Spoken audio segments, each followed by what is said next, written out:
salahul qalbi, baiknya hati itu karena Allah yang memperbaiki. Manusia sulit memperbaiki hati kalau bukan karena Allah yang memperbaikinya. Beda dengan badan. Kalau badan mudah kita perbaiki. Kayaknya saya pernah lihat di tayangan YouTube entah di negara apa gitu, Thailand atau mana. Jadi ada orang-orang yang mungkin ada cacat di badannya, entah giginya ke depan atau sumbing atau apa gitu kan. Tiba-tiba kemudian dioperasi, jadi cantik deh. Giginya jadi bagus, mulutnya juga tidak sumbing lagi, bahkan bisa dipermak bahasa kitanya. Yang tadinya mungkin tampak kurang ganteng jadi ganteng, tampak kurang cantik jadi cantik. Artinya kalau memperbaiki badan itu masih bisa diupayakan, mudah. Asal punya uang, operasi bisa bagus. Tapi memperbaiki hati tidak bisa dioperasi. Macam mana cara ngoperasinya? Macam mana dokter bisa memperbaiki hati? Tidak bisa. Yang memperbaiki hati itu hanyalah Allah Subhanahu wa taala. Makanya Rasul mengatakan, "Ya muqallibal qulub, tsabbit qalbi ala ta'atik." Wahai zat yang membolak-balikan hati, tetapkan hatiku di atas ketaatan kepadamu. Bahkan kalau seandainya badan kita ini sakit, maka Allah mengatakan kisah Ibrahim alaihi salatu wassalam, wa idza maridtu fahuwa yashfin. Apabila aku sakit, maka Allah yang akan menyembuhkan. Dan tidaklah Allah Subhanahu wa taala mengirim sebuah penyakit kecuali Allah turunkan obatnya. Artinya penyakit badan itu bisa kita obati. Ya. Bahkan kalau kita sabar, justru kita dapat pahala. Sebagaimana Nabi SAW bersabda dalam sebuah hadis, "Ma yazalul bala bil mu'mini wal mu'minati fi nafsihi wa waladihi wa malihi hatta yalqallah wa ma 'alaiha khati'ah." Seorang mukmin itu akan senantiasa diuji oleh Allah Subhanahu wa taala. Terkadang hartanya, terkadang keluarganya, terkadang raganya, badannya, entah dengan sakit dan begitu seterusnya. Kemudian dia sabar sampai betul-betul dia menjumpai Allah tanpa ada kesalahan sedikit pun. Artinya terkadang kalau ujian itu ada pada badan kita dan kita bisa sabar dan mengharap pahala, justru dapat pahala kan itu. Tapi kalau ujian itu ada pada hati kita yang sakit, itu bukan dapat pahala, sebaliknya malah dapat dosa. Kalau badan yang sakit, kalau sabar bisa dapat pahala, tapi kalau hati yang sakit, nggak akan dapat pahala. Yang ada hanya dapat dosa. Sebab penyakit hati ini bisa menghancurkan.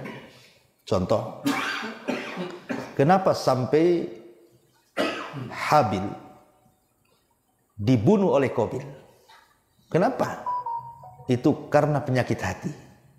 Di mana Qabil hasad dengan Habil kan? Penyakit hasad inilah yang menjadikan Qabil membunuh Habil. Terjadi pembunuhan. Kenapa sampai terjadi pembunuhan? Karena sakit hati. Ketika Nabi Adam alaihi salatu wassalam memerintahkan keduanya untuk menikah dengan kembarannya yang silang, di mana Habil disuruh menikahi kembaran Qabil dan Qabil disuruh menikahi kembaran Habil. Di sinilah syaitan datang dan membisikkan di telinga Qabil, jangan mau, lihat kembaran lebih cantik dibandingkan kembaran Habil. Ya. Akhirnya masuk was-was, jadilah penyakit hati, jadilah hasad dia. Oh betul juga. Ya. Tengok kembaran Habil kok tak cantik. Ya. Dari sini menunjukkan fitrah laki-laki itu cenderung kepada perempuan. Ya, kalau perempuan tidak mesti cenderung kepada laki-laki, karena kesenangannya berbeda. Kalau laki-laki cuma satu, senang perempuan. Kalau perempuan tidak, dia suka tas, suka baju, suka kendaraan, suka laki-laki. Dia banyak kesukaannya. Kalau laki-laki cuma satu, suka perempuan, ya kan? Ya. Makanya di sorga itu bagi laki-laki banyak bidadari. Kalau perempuan tak dikasih bidadara kan? Karena kesukaannya berbeda. Ya.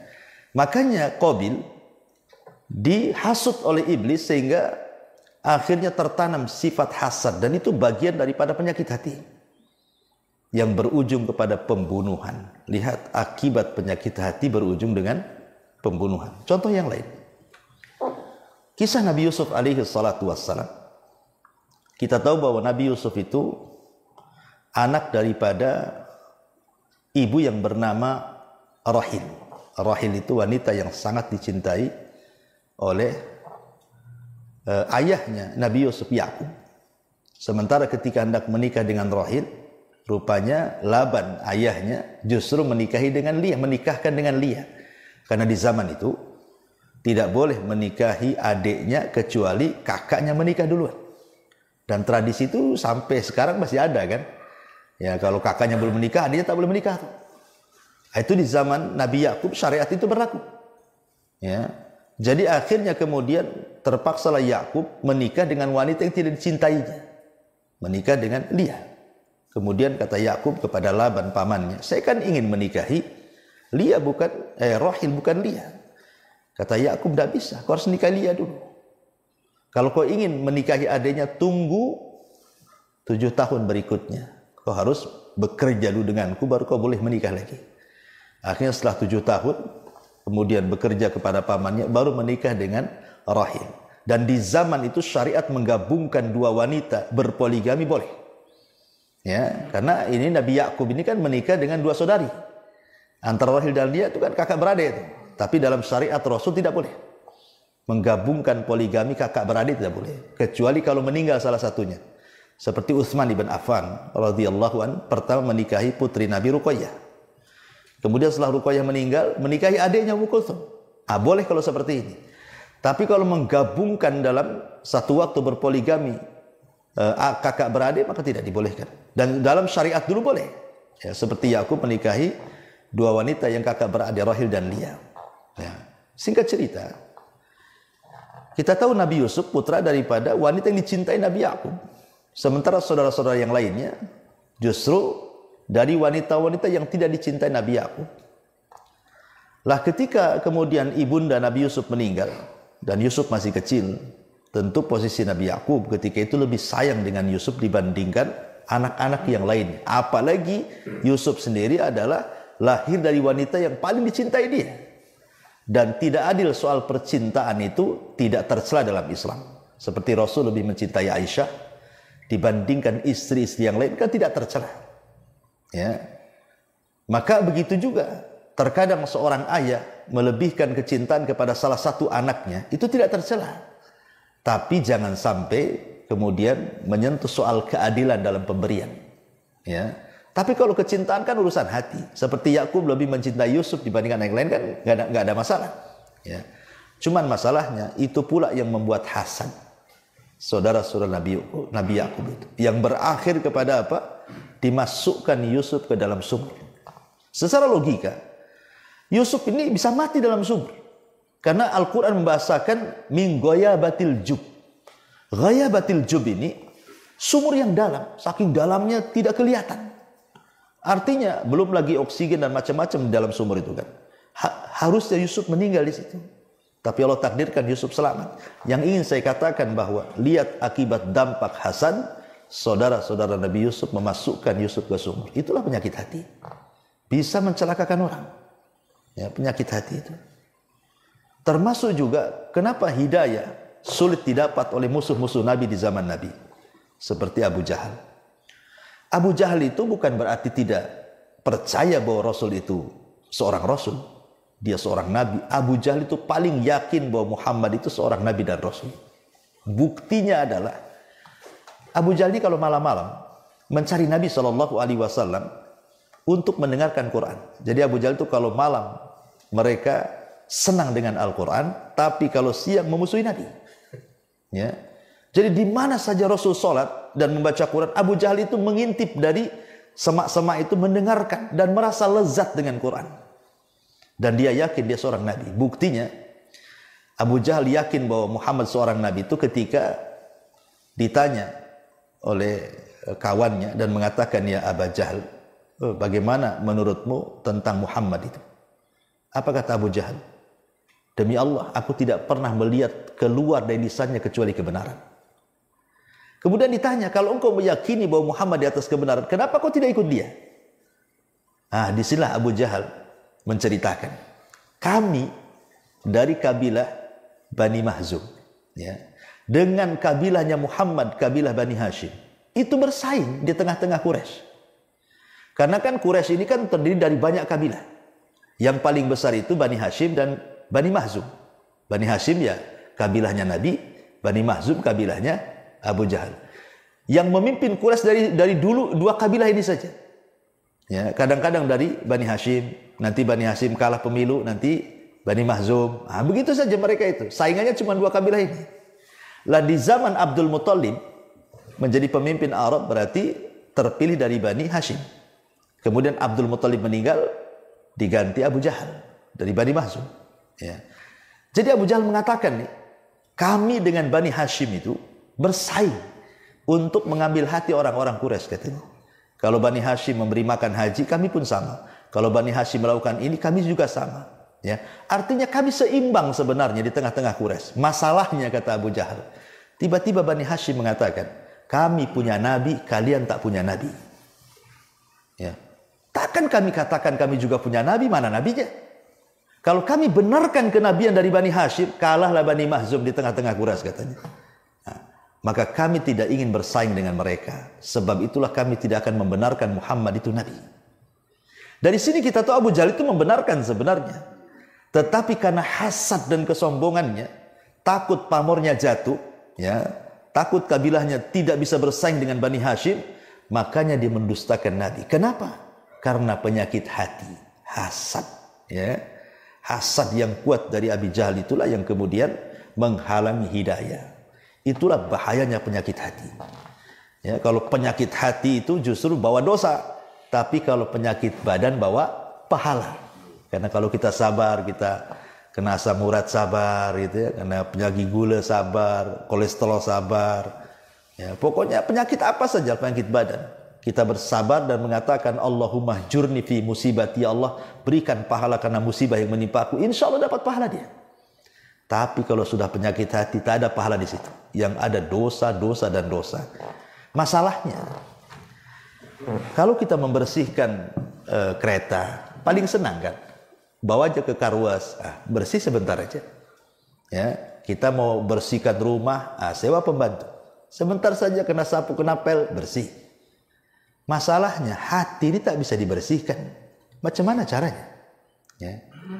Kalau lantai ini senang aja. Kalau di kita ini ada Baiklin, ya, tahu Baiklin kan? Nah, senang. Ya. Tapi kalau umpamanya kita membersihkan hati minum Baiklin, matilah kita. Ya kan? Tapi lantai bisa bersih, hati tak bisa bersih malah mati. Tidak mungkin juga kita datang ke hospital, ke rumah sakit, tolong keluarkan jantung saya. Orang tanpa jantung bisa mati lah. Ya. Artinya segala sesuatu bisa dibersihkan kecuali hati. Itu paling sulit dibersihkan. Makanya perlunya tazkiyatun nafsi di sini, membersihkan jiwa itu yang memang perlu sekali gitu ya. Karena membersihkan hati tidak semudah membersihkan barang-barang. Kita tahu bahwa kalau kita cerita tentang surga, salah satu ciri penduduk surga itu apa? Wa naza'na ma fi sudurihim min ghillin ikhwana. Kami cabut ya dari hati-hati penduduk surga itu perasaan dengki dan juga hasad. Artinya alamat ahli surga itu adalah kejernihan hati. Jadi kalau orang kemudian berusaha membersihkan hati kita dari perasaan hasad, dengki dan yang semacamnya, berarti kita sedang berhati dengan hatinya penduduk surga. Karena itu ciri penduduk surga. Dalam sejarah, ketika Aisyah radhiyallahu anha pulang dalam peperangan bersama Nabi, kan Aisyah itu kan paling banyak ikut Nabi. Tentu bukan Nabi tidak adil selalu memilih Aisyah, tidak. Nabi itu kalau perang pasti akan mengundi di antara istri-istrinya kan. Ya, kalau istri antum satu macam mana mau diundi kan? Yang ngundi itu istri banyak. Ya, kayak Nabi kan istrinya 11 ya tentu diundi. Tetapi selalunya Aisyah yang menang. Ya mungkin karena kehendak Allah. Karena Aisyah itu wanita cerdas supaya bisa menceritakan apa yang terjadi dengan Nabi SAW dan kehidupannya. Dan betul Aisyah menjadi satu di antara istri Nabi yang paling banyak meriwayatkan hadis yang disejajarkan dengan 7 sahabat yang termasuk mukthiruna fir riwayah. Sahabat-sahabat yang banyak meriwayatkan hadis di atas 1000. Di antaranya Abu Hurairah, kemudian Abu Sa'id Al-Khudri, Abdullah ibn Umar, kemudian Abdullah ibn Abbas gitu ya. Termasuk juga Aisyah masuk tuh. Ya. Jadi satu kisah ini, satu hari Nabi mengajak Aisyah untuk ikut perang, kemudian pulang dalam peperangan. Aisyah di tengah malam hendak buang hajat. Kan dia berada di rumah-rumahan unta. Unta itu dibawa rumah. Ya, untanya kemudian duduk, dia pun izin untuk buang hajat ke tengah padang pasir tengah malam. Karena kelamaan disangka Aisyah sudah naik di atas rumah-rumahan unta. Jadi pasukan meninggalkan Aisyah lah sendirian di tengah padang pasir. Ya. Rupanya Aisyah ini wanita cerdas. Dia tidak menyusul pasukan. Karena dia yakin kalau seandainya nanti pasukan sadar bahwa dia belum naik, pasti dia akan balik. Maka Aisyah menunggu di situ. Masalahnya ketika Aisyah menunggu di situ, adalah seorang sahabat. Ini seorang sahabat ini dikenal tukang tidur. Jadi sahabat juga ada juga tukang tidur tuh. Namanya Safwan ibn Mu'attil. Dia tukang tidur dia. Namanya Safwan ibn Mu'attil. Jadi dia ketiduran, ketinggalan pasukan. Jadi dia datang belakangan menyusul pasukan. Tiba-tiba kaget di tengah jalan ada seorang wanita dan dia mengenalinya. Maksudnya Aisyah radhiyallahu anha. Maka Safwan pun akhirnya turun dari unta, Aisyah yang naik, dia yang nuntun mengejar pasukan. Masalahnya ketika Safwan ibn Mu'attil menolong Aisyah sampai berhasil menyusul pasukan, rupanya terlihat oleh tokoh munafik Madinah, Abdullah ibn Ubay ibn Salul. Ya. Dibuatlah isu bahwa Aisyah selingkuh dengan Safwan ibn Mu'attil, berzina dengan Safwan ibn Mu'attil. Makanya di sini dalam riwayat Bukhari disebut haditsatul ifki namanya. Cerita tentang berita dusta. Lah Nabi SAW ketika mendengar isu seperti itu, ya tentu sakit hati. Siapa yang tidak sakit hati? Wanita yang dicintainya dituduh selingkuh, apa nggak sakit hati? Dia seorang Nabi juga dan dia juga manusia lah kan gitu. Makanya Nabi SAW selepas peristiwa itu tidak mau mendatangi Aisyah sampai 1 bulan. Bukan tak mau mendatangi, dia ingin memastikan Aisyah itu berzina atau tidak dengan turunnya wahyu. Masalahnya wahyu tak turun-turun. Sudah 1 bulan itu sesaklah dada Nabi. Aisyah ini berzina atau tidak? Berzina atau tidak? Kan begitu. Sehingga hampir-hampir Rasul terpengaruh dengan ucapan orang munafik. Terpaksa dia datang ke rumah Aisyah, bertanya langsung kepada Aisyah dan mengatakan, ya Aisyah, kalau engkau memang melakukannya, tinggal bertobat. Nanti Allah ampuni dosa-dosamu. Tapi kalau engkau tidak melakukannya, yakin akan turun wahyu dari 7 lapis langit sana, bahwa Allah akan melepaskan dari tuduhan itu. Kan ini 2 pilihan yang berbeda. Jawabannya harus macam mana kan? Seolah kan satu sisi Rasulullah terpengaruh dengan menekan Aisyah suruh ngaku dan suruh bertobat. Di sisi lain kalau engkau tidak melakukan, yakin Allah akan turun. Jadi kesannya Rasul terpengaruh di sini. Ya. Sampai Aisyah kemudian ketika itu masih kecil kan itu, namanya Aisyah masih muda, Rasul sudah berumur kan, namanya anak perempuan ya hanya bisa menangis. Nah, ketika itulah kemudian Aisyah hanya mengatakan, aku hanya bisa mengatakan yang diucapkan oleh ayahnya Yusuf. Dia mau menyebut Yakub lupa, sehingga dia mengatakan, aku teringat dengan perkataan ayahnya Yusuf, fasabrun jamil. Oh, sabar itu indah. Sambil dia menangis kemudian mengambil selimut.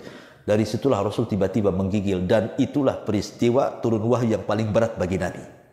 Ya, kalau Nabi kemudian menggigil, kemudian di musim dingin sampai keluar keringat, itulah yang paling berat ketika wahyu turun kepada Rasul. Maka diturunkanlah surah An-Nur ayat 1 sampai 9 menunjukkan bahwa Aisyah tidak berzina.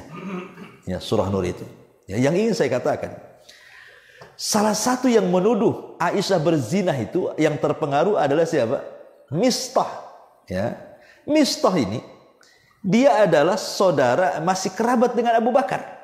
Masih ada saudara-saudaraan dengan Abu Bakar.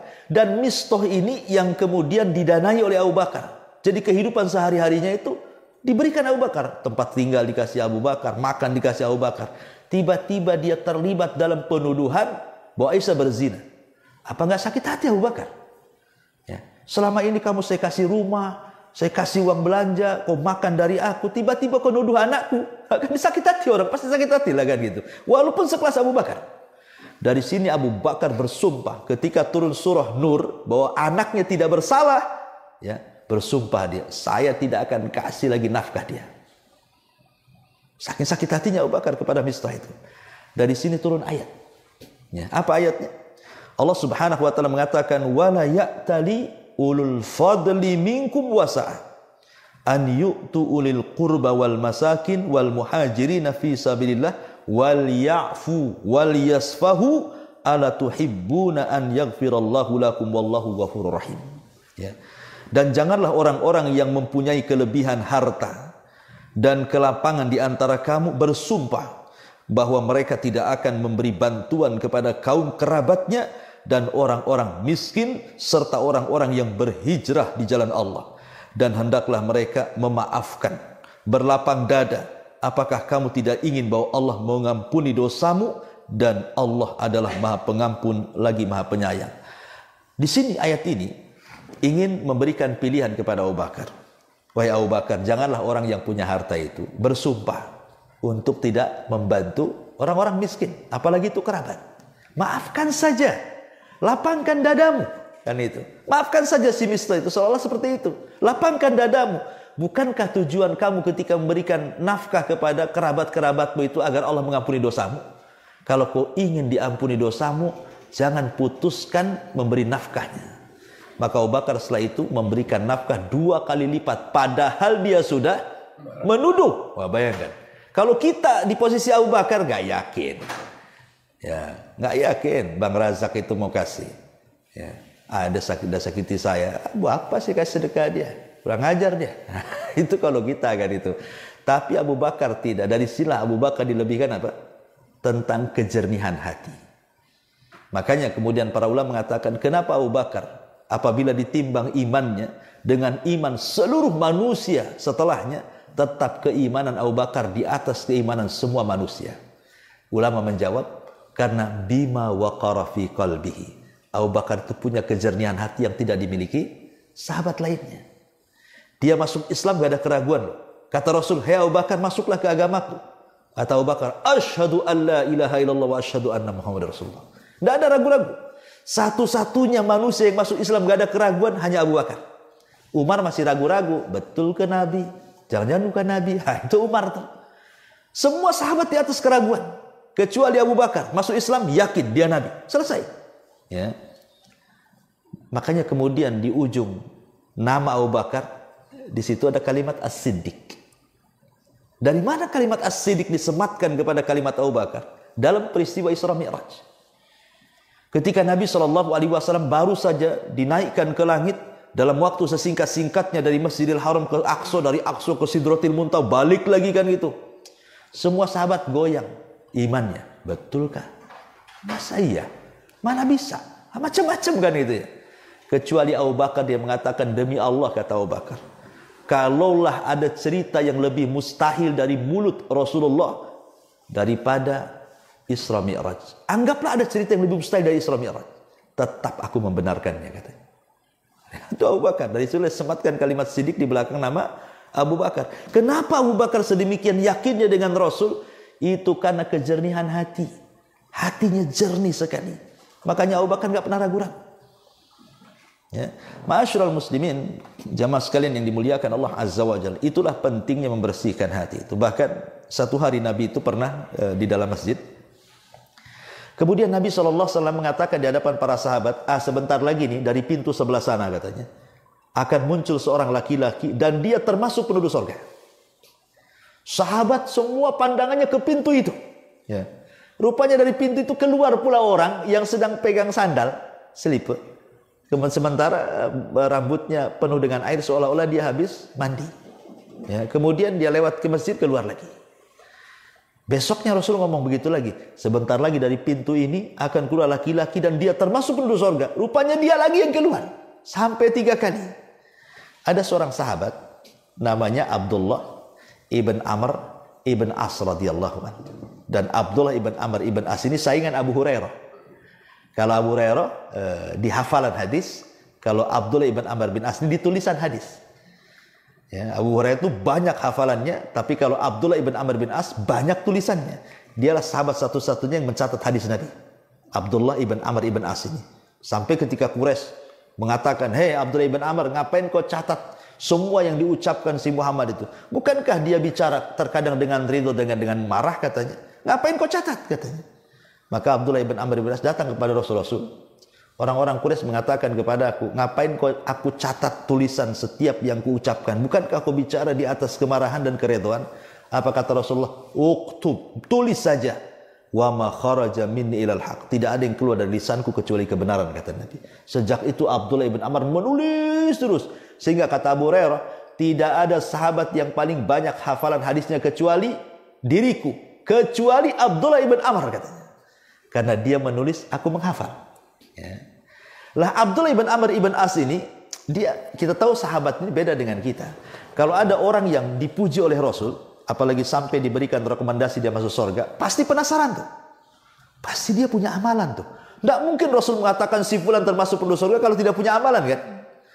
Jadi Abdullah ibn Amr ibn As ini penasaran, ingin niru. Kenapa Rasul tidak mengatakan itu kepadaku? Kenapa kepada dia gitu ya? Jadi malam-malam dia mengetuk rumah orang yang dihabarkan surga oleh Nabi itu. Kemudian pura-pura dia masalah dengan keluarganya dan ingin menginap di rumahnya selama 3 hari. Sebenarnya tujuannya ingin melihat amalan apa sih sebenarnya dia itu. Mungkin punya sholat khusus kah, baca Quran khusus, dzikir khusus. Ingin ditiru karena Rasul mengatakan dia termasuk penduduk surga masalahnya. Setelah dilihat hari-hari, biasa-biasa saja. Sholatnya biasa. Bahkan ada sahabat yang lebih hebat sholatnya. Ya, baca Qurannya biasa saja, zikirnya biasa saja. Sahabat yang lain lebih hebat lagi, banyak gitu. Tapi kenapa Rasul mengatakan dia termasuk penduduk surga? Sempat kecewa Abdullah ibn Amr ibn As ini karena dia melihat amalannya biasa saja. Bahkan lebih hebat amalan dia dibandingkan sahabat itu. Karena Abdullah ibn Amr bin As ini, dia ahli puasa. Dia ahli sholat malam. Dia menghatamkan Al-Quran hampir setiap malam. Tapi Rasul menegurnya kan. Abdullah ibn Amr itu kan ahli puasa tuh. Setiap hari dia puasa. Kata Rasul, jangan. Kalau kau ingin puasa, ambillah 3 hari dalam sebulan katanya. Tapi aku kuat wahai Rasul. Kalau begitu, ambil Senin Kamisnya. Tapi aku kuat Rasul. Kalau begitu puasalah Daud dan jangan kau tambah. Itu sudah paling baik. Sejak itulah maka Abdullah ibn Amr tidak pernah meninggalkan puasa Daud. Kemudian dia setiap malam menghatamkan Quran. Sama Rasul, jangan. Sebaiknya kau hatamkan Quran sebulan sekali. Kata Abdullah ibn Amr, saya kuat wahai Rasul. Oh kalau begitu kau hatamkan sebulan 2 kali. Saya kuat wahai Rasulullah. Kalau begitu 10 hari sekali. Saya kuat Rasul. Kalau begitu 3 hari sekali dan jangan kau tambah. Karena dari sini larangan tidak boleh menghatamkan Quran kurang dari 3 hari. Karena tidak akan paham. Ya.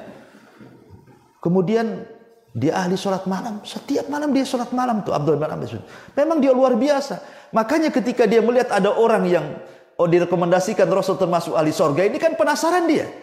Apa dia sholatnya lebih hebat dari aku gitu ya? Apa puasanya lebih hebat? Atau baca Qurannya lebih hebat? Atau ada amalan yang lain yang aku tidak punya? Makanya dia 3 hari memperhatikan orang itu. Rupanya biasa saja.